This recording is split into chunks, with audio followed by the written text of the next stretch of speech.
Todd with a devotional for October 24th. We avoid thinking about death in our culture. We're uncomfortable talking about it. We would rather just brush it aside with a nervous laugh and change the subject. But we can't brush it aside for too long because we and everyone we know will die. As you think about death, whether it be the death of others or your own death, you have to wrestle with the question, how can my fleeting life have purpose or value? What makes life significant and worthwhile? It seems to me there are only two possible answers.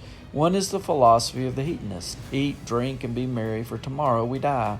This view is flawless if there's a resurrection of the dead. The other view, which takes this fact into account, is the view of the Bible, that we must be linked vitally to the eternal God if we want our fleeting lives to have significance. Moses was a man surrounded by death. He led Israel out of bondage in Egypt to take them to the promised land.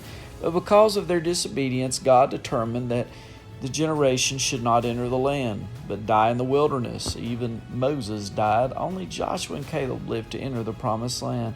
If God's judgment applied to everyone 20 and older when they came to Egypt, over 1.2 million men and women died during the 40 years in the desert.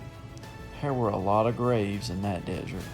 As Moses saw these people whom he knew and had worked with over the years dropping like flies, he reflected deeply upon the question, how can this fleeting life have meaning and value? Instead of being driven to despair and cynicism, as many who reflect on this question, Moses, being a man of God, was driven to worship and prayer.